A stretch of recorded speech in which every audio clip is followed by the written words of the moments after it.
कृष्णा राधे राधे बंधुओं, आप सभी का स्वागत है आपके अपने चैनल कविता कौशिक रियल वॉइस में। मैं धनबाद से आया हूँ। मैं जानना चाहता हूँ कि नाम में रुचि होने के लिए नाम जप ही करना है या कोई अन्य साधन भी है?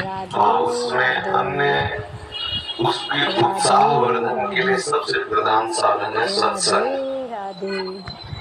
साधन को हरि भजन है, कहे सत्संग सहाय। जैसे हमें किसी मार्ग में चलना होता है तो पहले मार्ग बताने वाला होना चाहिए। जहाँ हमें चलना है हमें उसकी जानकारी के साथ हमें उत्साह वर्धन करने वाला चाहिए, फिर हमें चलने के लिए सामर्थ्य चाहिए। सत्संग हमें उत्साह वर्धन कराता है। सत्संग हमें भगवान के अद्भुत अद्भुत करुणा में लीला चरित्रों का ज्ञान कराता है। साधु समागम से हमारे हृदय में भगवान नाम रूपी धन की प्रति महत्व बुद्धि होती है। पहला सबसे सावधानी की आवश्यकता है कुसंग त्याग करके सत्संग करें। दूसरी सावधानी की आवश्यकता है भोजन।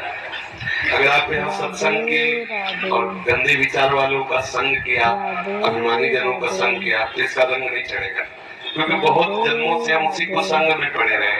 अगर कुसंग ना होता तो हमारे हृदय में भगवत प्रीति उदय हो गई होती। ये पहचान है कुसंग की, पहचान है नाना प्रकार की दुर्वासनाएं, शरीर भोग आदि के लिए हमारे हृदय में लालसा होना, वो है। इसका मतलब बहुत समय से कुसंग होता रहा है।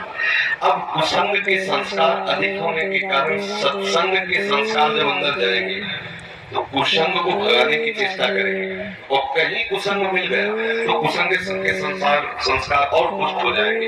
एक संसार दुष्ट की संगति ताहू में तुम पुष्ट कराओ, विनती करो सकल धर्मिंसो, धर्म भी हुए जिन नाम धराओ। सेवक की करे वैसे संसार में दुष्ट स्वभाव की बढ़ोतरी है, और यदि तुम दुष्ट स्वभाव वाले लोगों से मिलते रहे तो तुम्हारा दुष्ट स्वभाव पुष्ट हो जाएगा। फिर आप दीक्षा लेने के बाद भी प्रेम रस का अनुभव नहीं कर पाएंगे। तो हमारा संग पहले ठीक हो, कुसंग का त्याग करके सत्संग करें। और फिर दूसरी बात, आहार शुद्ध हो। आहार शुद्धि सत्य शुद्धि, अर्थात हमारा आहार शुद्ध हो तो हमारा मन शुद्ध हो। ऐसे ग्रामीण भाषा में कहते हैं, जैसा खाओ अन्न वैसा बने मन, जैसा पियो पानी वैसी बने वाणी। ऐसे गाँव में भी ऐसे चर्चा होती है। तो हमारा अन्न ठीक होना चाहिए, भोजन ठीक होना चाहिए। सात्विक भोजन भगवान को अर्पित करके, प्रियालाल को अर्पित करके पाया जाए, साधु समागम किया जाए, शास्त्रों का स्वाध्याय किया जाए। भगवान शंकराचार्य जी ने साधन पंचक प्रदान किया, उसमें से आगे आगे के 5 शब्द बताते हैं।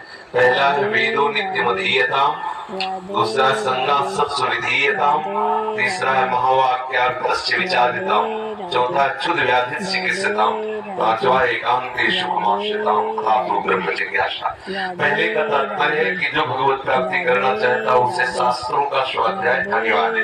यदि पढ़ा लिखा नहीं है, जहाँ शास्त्रों का गान होता है वहाँ सुनना चाहिए। श्रवण से भी पठन का लाभ प्राप्त हो जाता है। श्रवण और पठन का एक ही फल है।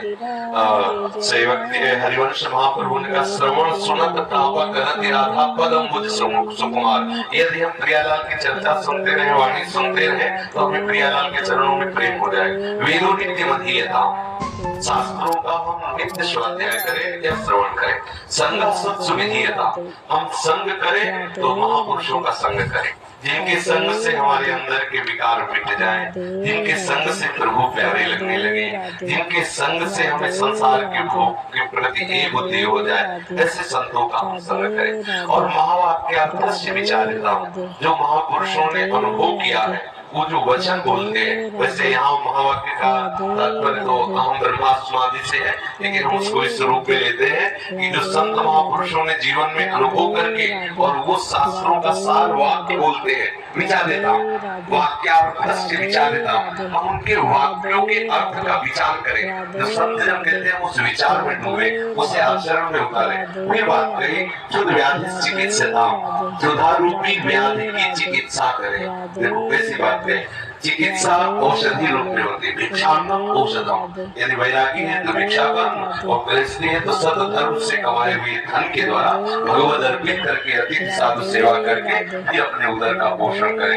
एकांत सुखमास्यता, अपनी दिनचर्या में कुछ ऐसा समय होना चाहिए एकांत में बैठ करके हम अपने आराध्य देव का बिल्कुल व्यवस्थित चित्त होकर के चिंतन करें। व्यक्तिचित्त होकर नहीं, शांत चित्त होकर प्रभु का चिंतन, ऐसी दिनचर्या होनी चाहिए। अगर ऐसी दिनचर्या है तो नाम में रुचि हो जाएगी। खान पान ठीक हो, संग ठीक हो, विचार ठीक हो, आचरण ठीक हो, तो रोज नाम में उत्साह बढ़ता चला जाएगा। अब एक दो मटकी में चाहे जितना पानी भरो, थोड़ा सा छेद कर दो तो भरेगी नहीं, खाली होती चली जाएगी।